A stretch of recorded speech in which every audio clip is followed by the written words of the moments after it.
In this video, we look at buying a condo versus buying a townhouse. What are the differences? What are the pros and cons? And what is a better resale value? That's starting right now. Welcome to Home Buyers School, brought to you by Brookfield Residential. Hi everyone, I'm Carl. Welcome to another Home Buyer School video, a channel where you get the latest strategies, tactics, and tips from home buying experts. And remember, if this is your first time on this channel and you want to get the latest strategies from the experts, hit the subscription button below, hit the little notification bell so you don't miss anything. So today I'm joined by Karen McDonald, Community Manager with Brookfield Residential. And today we're going to talk about buying a house or buying a townhouse or buying a condo. So Karen, I guess the first thing is, what's the difference between a townhouse and a condo? It would be your levels of ownership, Carl. So in an apartment style, you would own the air or the space in between your four walls. And with a townhome, you can either own the land that it sits on, being a bare land, or you would own from the drywall in, being a redivided or barely blended. So what are some of the, I guess, advantages or disadvantages of owning a townhouse versus a condo? Yeah, well, owning a townhouse, you might have, number one, a little bit more space. You might own the land, so you would have a little bit of outdoor space, grass, greenery, to maintain. And a condo, you would definitely have people all around you, but single level living. So it's really just a different lifestyle, kind of completely between a townhome and a condo. When you talk about lifestyle, is it more of like the number of people that you have living in the townhouse? Because usually I would imagine the townhouse would be bigger, right? Typically they are bigger, and they would be at least 2-story for a lot of them. So you would have a little bit more space to have a little bit more people living in the house possibly than a condo.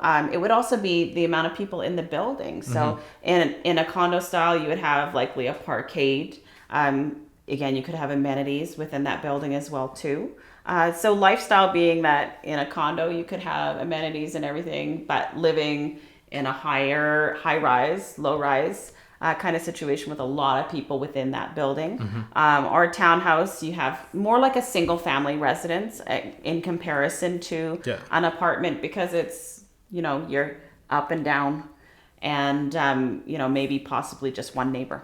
But you don't need, like, obviously against a single family, you don't have to have like the entire yard, or you don't have as much, I guess, autonomy over your house. No, and again, that's determined by your level of ownership. If you are owning from the drywall in, landscaping in the yard space that you have will be maintained by the management corporation. So a condo, everything else from, outdoor space to common hallways to parkade, that's all managed by your corporation as well too. So yeah, different for each stage of life, I guess, you're in.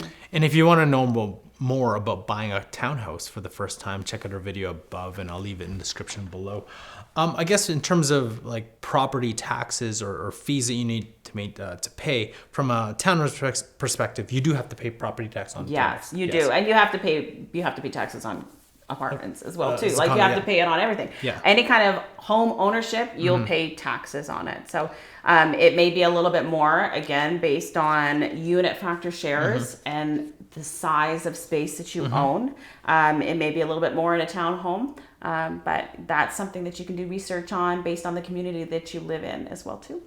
And how about in terms of, so let's go back into property taxes though. Are property taxes folded into your condo fees? No, they're not. They're always separate, because you're paid to the municipality, or you're paid to the corporation. So they're separate. They are something that you can possibly roll into your mortgage payment on a monthly basis. Talk to your mortgage representative about that one.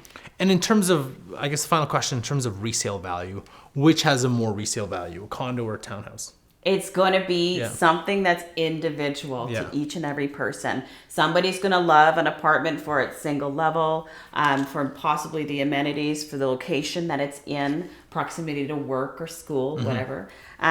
People are going to love a townhome for having a little bit more space, maybe having kids upstairs while you're downstairs. It's depending on where you are in life. Where are you? And the life stage you're at right now. That'll determine whether you buy a condo or a townhouse. And do you have anything else to add, I guess, in the differences between buying a condo or a townhouse? No, I mean, as far as the actual ownership of them, again, determined by the ownership level in which you buy. But no, I mean, condo living is going to provide you with some sense of security, just as a townhome would provide you with some independence, like maybe a single family would a little bit more as well too. So where are you? Perfect. And the question of the day I have for you is, did you buy a condo or a townhouse, and why? And what is your experience with either? Let us know in the comments section below. If you want to know more about buying a townhouse for the very first time, check this video here. We also have a playlist on buying a condo for the very first time. Check those videos out here. And don't forget to subscribe to keep learning from the experts. We'll see you in our next video.